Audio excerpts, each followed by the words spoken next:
will one day kill someone. So, how my friend group works is we have our little circle of people who we hang around with most often, but for big events or bonfires or something similar, we expand and a couple of different friend groups join in. Ben is a part of one of these extended friend groups.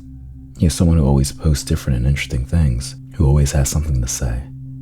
I've gotten along really well with Ben, and at these events, we always end up chatting. I've always found him to be quite unique and different. Ben started going to my local college this year.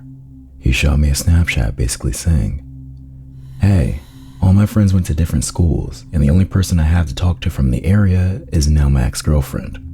I was wondering if you wanted to get a group together and hang out, because I'd like to have some new friends around." It was actually a really nice message, because with the course I'm in, I don't get to make many friends, and all my close friends are spread out now too. So, I said yeah. The hangout was initially supposed to be one of my friends, him, and one of his friends. It was a day after class and I just got home.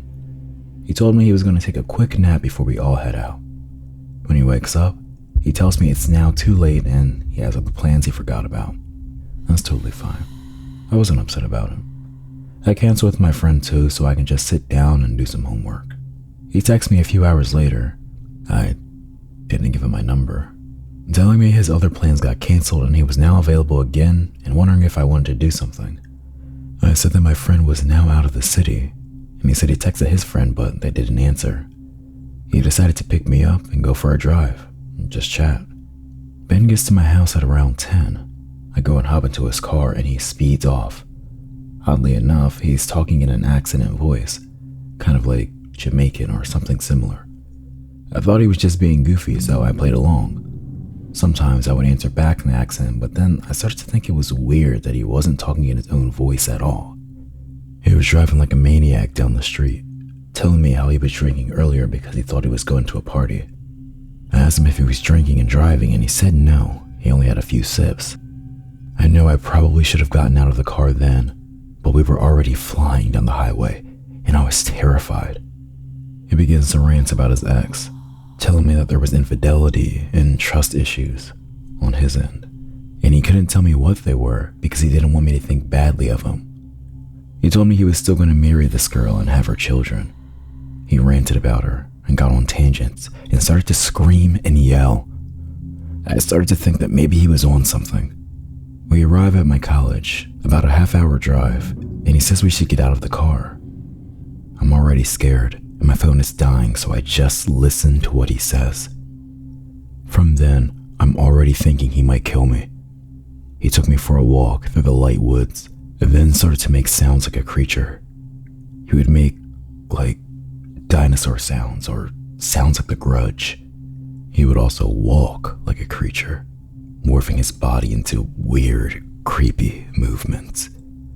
I requested for us to go home because I was scared and uncomfortable. We get back into the car and start our drive home. He pulls out a pipe and starts smoking something. I told him that he shouldn't do that, but he doesn't listen. Now he begins to yell. He starts back on his tangents about life again. He pulls over the car to get out and do some jumping kicks.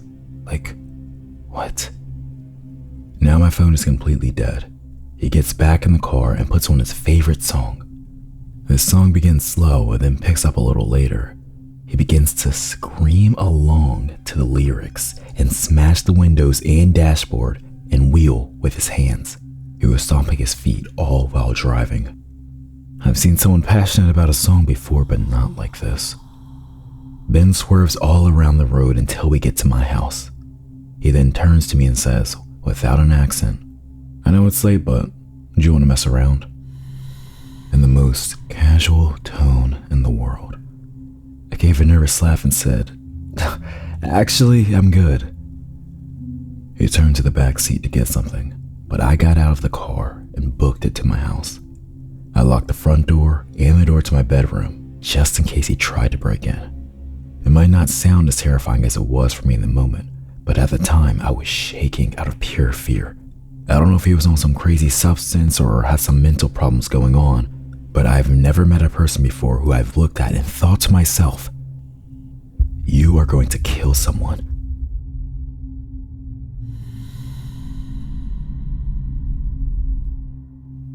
always trust your gut at night in the city. This happened at my college years back. I went to a college that was integrated into a big city. Even though there was a campus, there were plenty of shops, back streets, public transport, and just regular people walking around. I was part of a club that went late into the night. I usually only stayed until a little after 9 p.m. and then would leave, usually with a friend. The club was in the center of campus while I lived east of it, so it was about a 15 to 20 minute walk. This was a late, foggy night. My friend had left early because they weren't feeling well. I ended up staying late and began my walk close to 10:30 p.m. I started walking down a back street that was quiet but led right to my dorm. It was after a few minutes that I heard footsteps somewhere behind me. I stopped, thinking it was a jogger, and moved to the side to let them pass. But then I noticed that there was no one coming, and the footsteps had stopped. I shrugged and started walking. Then the footsteps started up again. I stopped, and it stopped. I started to get a bad gut feeling and quickly walked to the side street. This street had a lot of lights, plenty of cars, and still a good number of people on it. I walked back to my dorm from there. Next morning, I wake up and checked my emails. One was from the campus alert system. Apparently, an hour after I got back to the dorm, someone was stabbed on the back street. The victim was rushed to the hospital and survived, saying that the perpetrator followed them down the back street before stabbing them. They never got caught, but I have no doubt that was the person who tried to follow me, and I'm so glad I trusted my gut. After that, I made sure to never stay at the club too late and to always leave with someone who was at least walking in the same direction as me.